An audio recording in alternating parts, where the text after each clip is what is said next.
So, we're here, chat, everyone, the bizarre lore of Team Fortress 2. Team Fortress has remained one of the most well-known and popular FPS series for decades at this point, and during all this time, a story has been built that somehow makes sense in the end. So join me as I go over everything you need to know about this universe. Hi everybody, I'm here on a rooftop. You know, I'm just in a chaotic mood, pouring water and dropping loose change on pedestrians, blinding pilots with this magnifying glass, and of course, who can forget about cutting ropes that are lifting grand pianos up multiple stories for some reason. So Team Fortress 2, TF2, whatever you want to call it, surprisingly coherent story. The best way to describe it is as chaotic, and you'll see that in about 30 seconds, I would say. So Team Fortress takes place on an alternate version of Earth with a few major differences. A majority of gameplay occurs in New Mexico. Okay, yeah, New Mexico. To explain why that is, first we gotta take a look at the centuries of history before any... The storyline is a masterpiece. Again, I know nothing about it, so...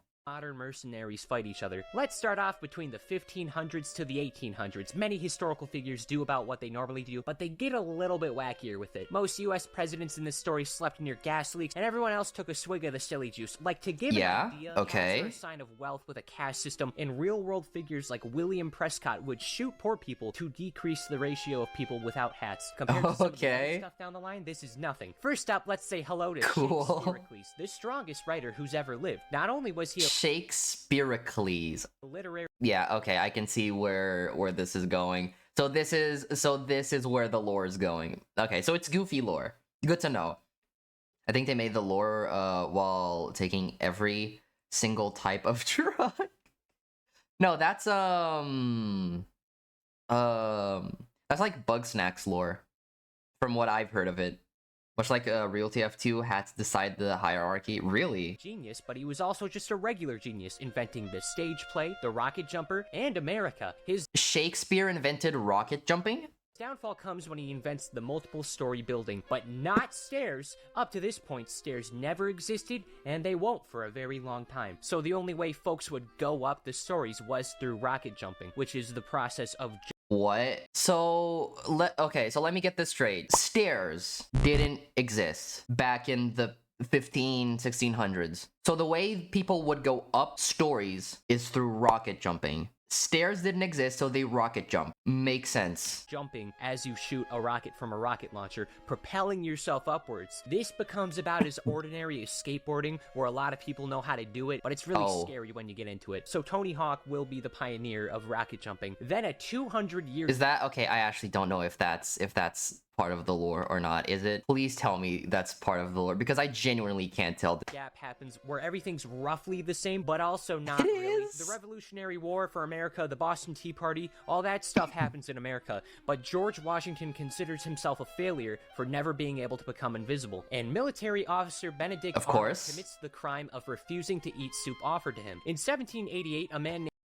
Well, what am I watching? What am I hearing? Anything he says is accurate, no matter how chaotic it seems. Excuse me? So you're telling me that in the 1500s, stairs didn't exist, so the way people went up was through rocket jumping, and Tony Hawk was the pioneer of rocket jumping, because it was as common as skateboarding. Named Nicholas Crowder is among the first people to leave Britain and head to Australia. Partway though, he changes his mind and moves to the South Pole, then making a deal with a foreign mafia and taking over both poles, somehow gaining mythical powers, thus beginning the horrors of Old Nick, who, unlike Santa, abducts naughty children to make them cool weapons and hats that he would eventually sell in a get-rich-quick scheme.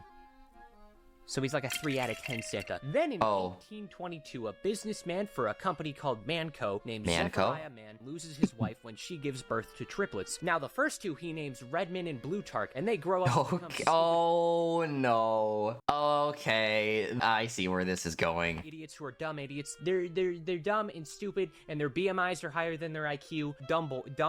BMIs? What's that? Completely different. Hyper-intelligent, invented a new form of algebra. At this age, he can already talk. As the father plans to smother him to death, an eagle swoops in and takes him his food. This is a problem. Body mass index ratio, basically? Oh, okay, I see. At the time. Now, Gray is actually going to survive this instance. When dropped off to the eagle nest, he kills the mother eagle along with her babies before crawling back to civilization and using his intellect to grow. the land perfectly equally, where the bros are gonna keep fighting over it for the rest of their lives and beginning what will be known as the Gravel Wars. So The then Gravel they each hire Wars. mercenaries to fight over the land indefinitely. The first batch of mercs includes a few folks like Nicholas. This guy, he looks neat, but most importantly, Abraham Lincoln as the Team Pyro. In 1857, Abraham Lincoln is Pyro? That's cool. That's actually kind of cool.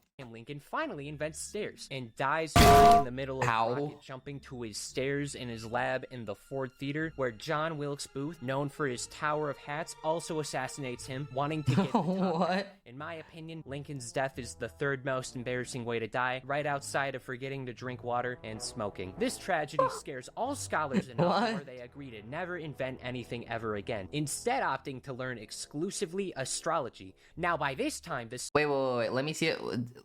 Let me get this straight. Abraham Lincoln dies because he rocket jumped to his stairs, but then John Wilkes Booth also assassinated him to get his top hat. Yes. Son of Barnabas Hale, Bilious Hale, has taken his father's position and proceeds to beat the shit out of John Wilkes Booth as he holds him down, letting the public take turns shooting the criminal in a public execution. He died twice. This is also around the time where the most valuable resource is discovered. Oil. Something objectively more powerful than gold and oil combined. Australium, named after the country. Australium? Objectively more powerful than gold and oil combined. Australium. Okay. Why? Named after the country it was founded in. Australium can easily change states of matter and is absurdly valuable. By the start of the 20th century, they are contained in advanced country by our standards. And it's basically vibranium, but instead of being given to a mostly peaceful and pretty cool bunch of people— What the fuck is a kilometer? I don't know. I actually don't know. It's given to Australia. Good lord, everyone else is in danger now. Yeah, that's what I said. That's what I said. Materials, the Australians all get giant muscles, majestic facial hair, and become obsessed with drinking and fighting. This shit's laced with testosterone. When the Australians will run out, it's laced. so will everyone's abilities. So it's real important that your anasium. that doesn't happen. Otherwise, the Australians become squishy baby humans again. But not really, because like the outback is scary, dude. And even though he's not alive until the mid-1900s, Saxton Hale is the exception. Even though he is Australian, he doesn't lose his abilities. Maybe he fell into a pot of it as a baby. Maybe he worked so hard to give his abs he's immune. Or maybe it's because he's Saxton frickin' Hale. Does it matter? 1890 is when another era occurs. Redmond and Plutarch have been fighting for 40 years at this point, with no progress on either side. They both have agreed whoever dies first loses. And as the brothers near old age, Plutarch gets the idea to simply outlive Red and hires Radigan Conager to make him an immortality machine that runs on liquid Australium, capable of keeping him alive for seemingly until Australium runs out. However, Elizabeth, still working for Manco for some reason, hires Radigan to give Redmond the same machine, thus making the endless battle become super duper endless. This means nothing. The brothers are still at the same point. In 1921, the staircase saga finally comes to an end when American President Franklin D. Roosevelt loses his legs in a rocket jump disaster, and he gets so pissed how not wheelchair accessible America is, he stumbles upon Abraham Lincoln's notes and finally invents the proper staircase. In the 1930s, through the what? Only now? 1921. We invented stairs in 1921. Before this point, the way we got up was through rocket jumping. Finally invents the proper staircase. Start happening. Now, you might notice there's actually a number next to the word Team Fortress. This number is controversially known as a 2. In this case, controversially, there's a second Team Fortress, meaning that chances are... Yeah, wait, by the way, where is Team Fortress 1? Did it even exist? There might just be another Team Fortress game. That's what happens in the 1930s. Team Fortress Classic takes place during this time.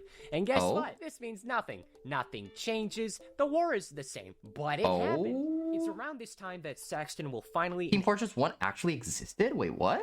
Manco. He makes hats and weapons and all this stuff the brothers use to fight, quickly growing to become one of the richest men in America and hunting down all of those ahead of him. In his free time, he's gonna get a girlfriend named Maggie and hunt down any powerful animals he can find, thus making many species go extinct. This creates a lifelong rivalry with his old teacher, Charles Darwin, the inventor of the zoo.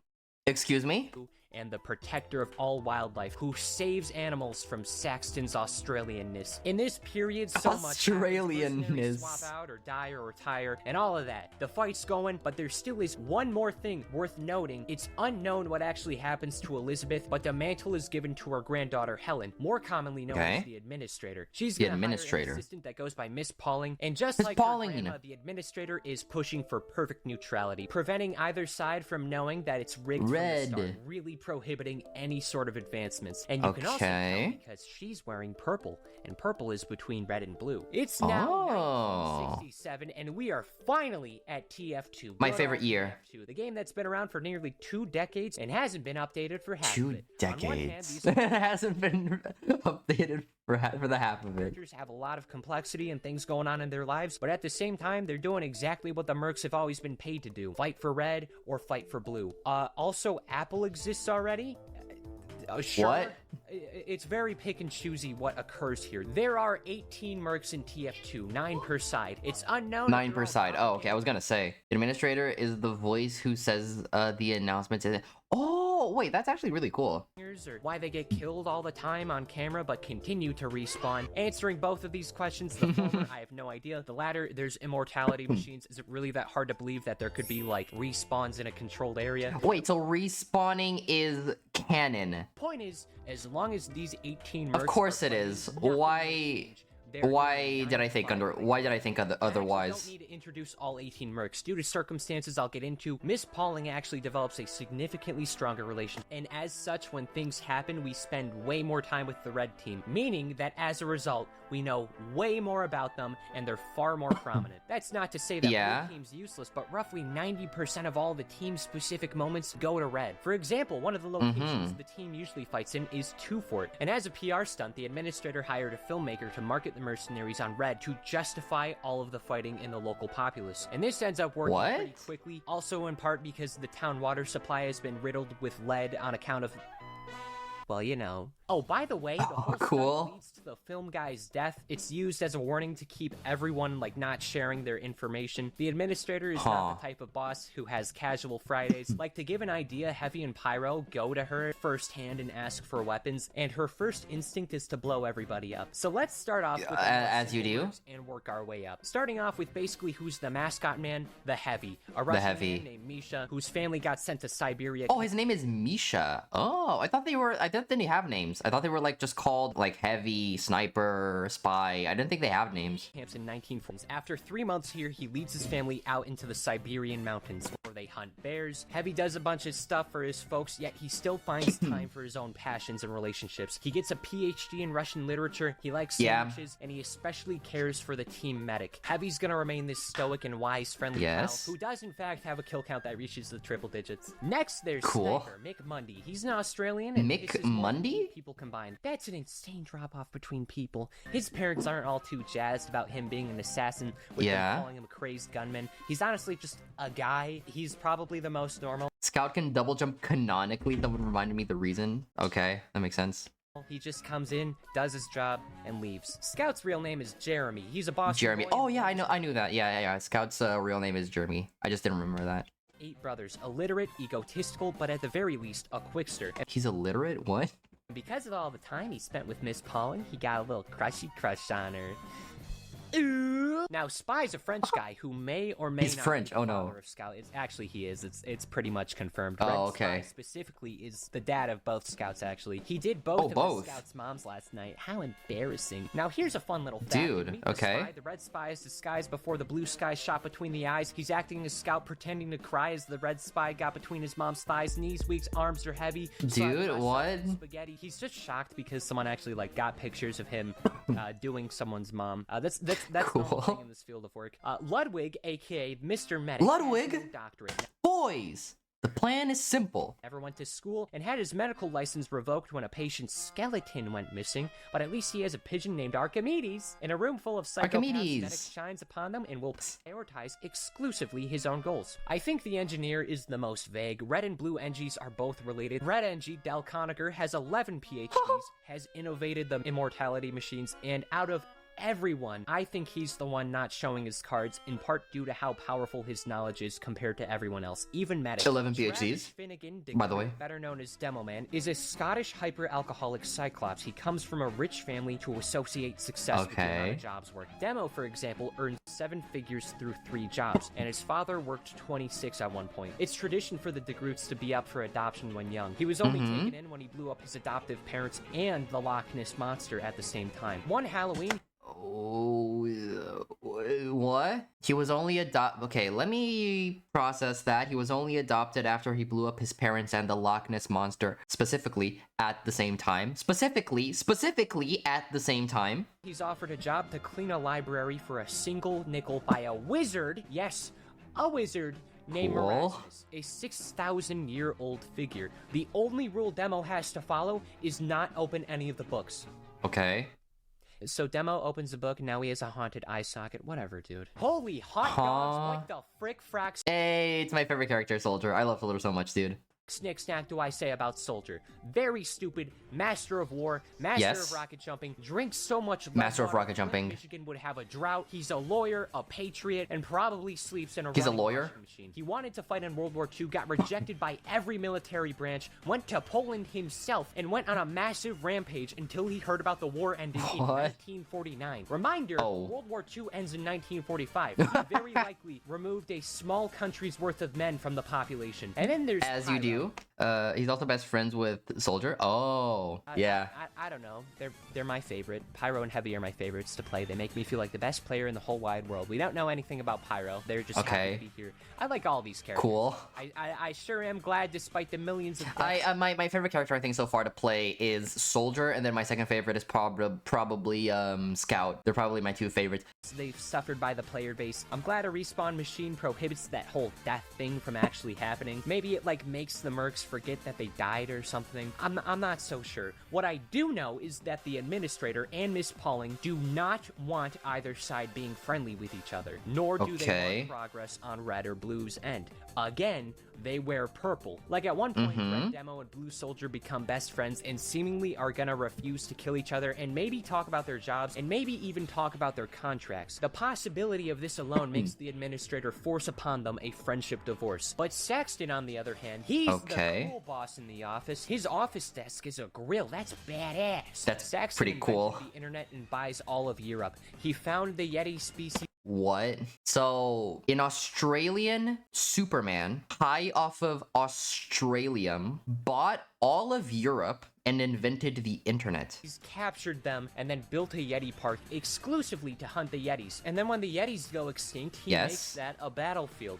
I mean, what do I say? He's Saxton Hale. For 4 to 6 years, the ground wars will happen with these teams. A lot is gonna happen. And even though they have an objective chronological order of events, it hardly matters. Plus, I forgot to write down the order, so I'm just gonna go in whatever feels right. Outside of the Meet the Team videos, the Mercenaries do a couple of things to appease the public. One Christmas, the Blue Scout pile drives an old lady or something, and when they're on trial, the Blue Soldier causes so much of a ruckus that both of them end up in Elf and Malsantha, respectively. And just to be safe, Blue Spy comes with them. While giving a little boy a haircut, Old Nick returns. He's back! I probably shouldn't do that anymore. Old Nick tries to abduct little Jack because he can, and in self-defense, Jack moseys on over and offers him a lovely scarf that makes him fall asleep in excitement. Throughout the Halloween, some more stuff happens. Erasmus will show up and cause a lot of problems, mostly over refusing to do the dishes, and because someone brought a vegetable dip with hummus of all things. That charcuterie board sucks if it has hummus as the best dip. Each year, new things will invade. What am I watching? What am I watching? Like Zephyriah will show up, the horseless headless horseman, and Demo Man's other eye comes back to haunt as this monster Monoculus. I understand. What? In the Halloween event, you get to fight Demo Man's left eye. Why you drink now, Demo Man. Fortunately, at least one time, Erasmus gets arrested because when returning to an expo, he discovers that Soldier made their home a raccoon sanctuary with an abundance of sour cream. They're roommates, by the way. Why?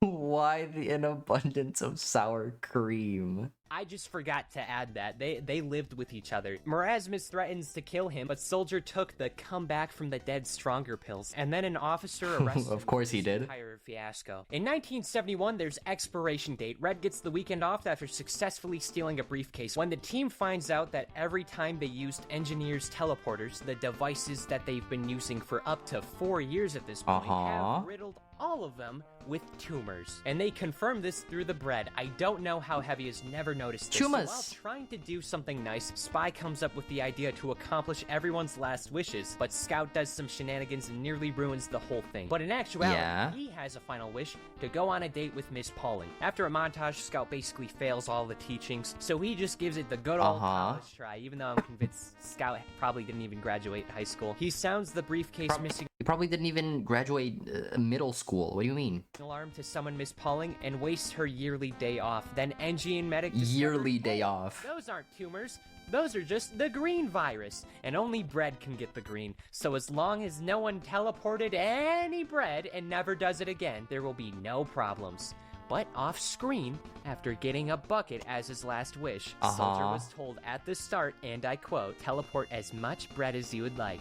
So for the past 70 straight hours, Soldier has just been teleporting bread. So the bread just I've done nothing but teleport bread for 3 days. becomes a giant monster for over 4 years. Probably didn't even go to school at all. True. I don't even want to think about what he's done if the military rejected him in every branch. Fighting happens in every branch. Explosion. Death. Also, every game of TF2 is canon. You can't prove otherwise. And then... What? It happens. Redman and Blutarch rent the Alamo and propose a truce. It turns out Gray was the one to call him there, taking out his brothers once and for all in one fell swoop, and the gravel wars are over with no more paychecks and with both teams' bosses out of the picture. All mercenaries are about to go home and pack up and leave, but then Miss Pauling reveals, oh wait, guys, Saxon got a new job for you. Just go beat up the machines. Throwing everyone back into work. Okay. Manco facilities from Grayman and his machines. And they're only getting paid because robots run on money somehow. I feel like regular paper would be easier, but hey, that's fine. Heavy likes sandwiches. In this man versus machine period, there's still more stuff going on despite both teams working together now. Medic figures out how to revive people within a 5-second rule, and the Man brothers 5-second rule revive people. Now, technically, Blutarch won the gravel wars by 7 seconds, but since neither of them could do the paperwork, they gotta go to Soldier, who, might I remind you, is a lawyer, where he reveals the winner is whoever can go to an afterlife last. So the brothers decide they're gonna send each other to hell, and the gravel wars are back on for a little bit. Wow. No. Despite everything changing, nothing has changed. This period Nothing's of Man versus changed. Machine content takes us through a majority of 1972, and nothing would change until it didn't not change. Grayman Didn't not takes change. a step back and changes his approach to this new war. He surrenders and then challenges Saxton to the Manco Challenge, a fight that states if the challenger wins, they get the entire company. Gray declares Saxton will fight the current company CEO, and knowing that Saxton will only spare babies, Gray promoted his daughter to the CEO, making Saxton instantly forfeit and instantly ending the challenge, throwing away Manco. But could you imagine if Saxton just ignored it and like just threw that child out the window? That would be awesome. This is the same story where people died over hats. It's not impossible. The tragic failure on Hale's part results in all mercs losing their job to AI. The administrator tells all of her employees to no, it's getting so meta. And this only becomes an issue for 3 of the characters. Soldier needs to move out of his castle, and somehow his Scout's helping him load his stuff. Soldier breaks both of Scout's arms. Now, right before Spy leaves, Scout asks for help attaining his savings at the Two Fort Bank, and this turns out to be exclusively Tom Jones merch, thinking that his death will significantly increase the value of it. And this ends up leading to stupid bickering and the Two Fort mayor trapping the two in the bank, only letting them out if they agree to go to jail. Now, Scout, I understand falling for this, but how did Spy not at least attempt to leave? Was he setting a good example? Did he want father-son time? They've been co-workers for like 4 years. Scout seems like a good friend to see a couple times a month, but not really like living with him, contrary to popular belief. I'm not all too interested in getting arrested in New Mexico. Now Me neither. Late 1972 to early 1973, probably. I don't know. Probably. I wasn't there. 6 months have passed since the team split, and the administrator has a plan in the main comic run. During all this time, Australium has... Oh yeah, I completely forgot. There's comics for this as well. Like, he's been showing it throughout the video, but like I just have completely ignored them. Yeah, there's like full-on comics as well. Been quickly diminishing, and there's not much left on the planet. Yet she somehow managed to net 89,000 tons of it. So Miss Pauling is tasked to find as many mercs as possible and find any remaining Australium. So she looks for the red team, anyone who stayed in the Southwest. Soldier's currently doing celebrity house tours, starting at Tom Jones's house, which leads to his death in the process. This hardly matters. Also, Marasmus is Tom's current roommate, but not anymore. Next, we find a depressed CEO Pyro at this place called Frontier Engineering, where his passion for arson is reignited by his pals. And Demo, he's just a sad guy. He just jumps back. He jumps back in pretty instantly. Next up, Spy and Scout still in jail. Miss Pauling and Pyro go to burn books as Gray's on their trail, using all the resources and his own immortality machine to stop them. While Demo and Soldier go to court trying to. There's another immortality machine. Good. They failed. So now there's a public execution. Writers are Australian, by the way. Oh, I can... Yeah. Makes sense. And before anything happens, Miss Pauling goes in and goes, nuh-uh, instantly convincing the town to give up. Nuh-uh. Thank you, Redwater, for poisoning the town and saving the day. Then the team splits up to look for Heavy and Sniper. Pyro, Soldier, and Scout all go to Siberia, while Pauling, Demo, and Spy Why Siberia? Australia. The Siberia team finds Amelia Earhart's place of plane crash, finding her remains in a hot dog suit, and after smothering themselves... What? Honey, they attract baby bears. This is when Heavy shows up and gives that bear a stern talking to. This crew goes over to Heavy's house, and Gianna, I think that's how you say her name. I'm gonna say it like that. Please don't yell at me. One of Heavy's sisters gets a boyfriend, and his name is Soldier. Ooh. That's not his name. His name's actually Mr. Jane Doe. Oh, and then Jane Doe? Jane Doe decides to go back to America because Siberia's cold. And also cold. Right as this happens, the Australia team makes it to Australia, where they see firsthand how no Australium is a bummer for the populace. And the gang spends about a week in Australia. But while that is happening, Saxon Hale finds his ex working for Charles Darwin, where Charles offers to give Mann back in exchange for some Australian to keep the endangered animals alive. And then the other team makes it to Australia. Scout and Heavy are tasked with going to Ayr Rock, where they stumble upon Saxon and Maggie. This will be important. Everyone else needs to go to New Zealand, as supposedly... Imagine Soldier and the Rat move next to each other. All the last supply is over there. It would be peak. Problem is that New Zealand decided to go underwater. The entire city is at the bottom of the ocean because one scientist said so. He said the world was gonna end. It didn't. To counteract this, Gray sends out a new team that's actually Team Fortress Classic, alongside the Medic, who does not give a sloppy slackleberry shit. Excuse me, I'm sorry. That just took me so long to process. What? It's Atlantis. New Zealand is Atlantis. About needing to hunt his old friends. And as this happens, Soldier, Jana, and Spy sneak into the Australian Navy and kindly ask to borrow a submarine. Miss Pauling and Demo find Sniper's house, where Sniper... Ratmilf goes hard, I agree. Found out he's adopted. He's adopted? But this means Sniper's all good with going to New Zealand, and the whole gang goes on down to the underwater. Don't ask where Pyro was during this time. There was no explanation. In New Zealand, he's just there. Okay, so Pyro's just there. Parents revealing that he's not a true Australian, and that explains why Australium never gave him superpowers, and his real name is Mundy Mundy. I've heard Slurpees with better names. Also, Mundy. Sniper's parents also they're kind of dicks. His dad wasted all the Australium to paint test rockets to space, while his mom takes the last one. And to rub like 14 pounds of salt into Sniper's big old flesh wound, his dad steals the submarine, never to be seen again, and then the classic mercenaries shoot Sniper, killing him instantly. What? Sniper dies?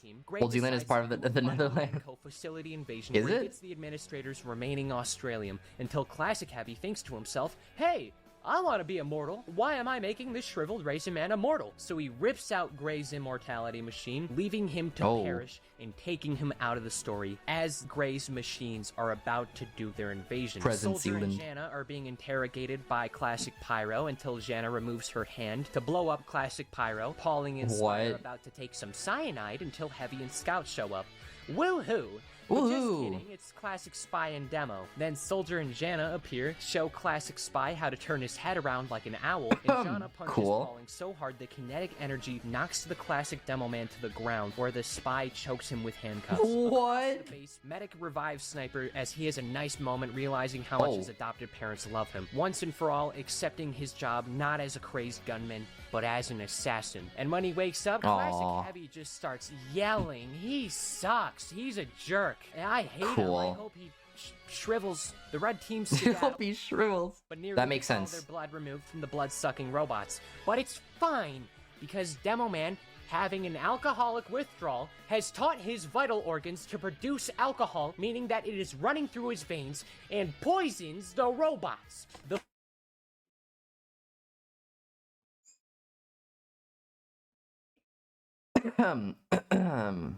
final fight begins. Scout, Heavy, Saxon, and Maggie land from a plane with the team weapons. Pyro melts Classic Scout and Classic Soldier. Spy and Sniper get Classic NG and Classic Sniper. And on their way back, they stumble onto a near-death Scout. Spy disguises himself as Tom Jones and announces how proud he is of his son going down this path. And Scout goes out smiling, finally knowing once and for all. He's dead. His father was Tom Jones, but actually Spy. Cool. Wait, so he doesn't die, by the way. This is TF2. The good guys of course. live forever. In heaven, God and Scout are home dogs. They have home dogs. They send Tom Jones to super heaven, and Scout gets to revive himself. Back on the battlefield, all the fighting is fighting. Ending off with a heavy fight. It's mostly going toward Red Heavy's win until Classic Heavy puts on Gray's Australium device and stains Medic's perfectly good coat with strawberry jam. Now, Medic was a German who was very likely in World War II, so he's going very likely. To hell. But during this time, Medic stole the souls of either the Classic or Red mercenaries, meaning that the devil owns only a ninth of his souls. But in exchange for 2 more of those souls, he gets brought back for 50 years. Now, Medic reveals that he stuffed baboon uteruses in Classic Heavy, which baffles him so much, it provides Red Heavy with enough time to pull out Gray's immortality machine, which drains the rest of the life force. It's all over. Red wins. Australium is gone forever. And then it's revealed during all of this adventure, Engineer's been with the Administrator, rationing the remaining Australium that they have and keeping her deceased for upwards of several hours. She only has about 6 months to live, and she just goes,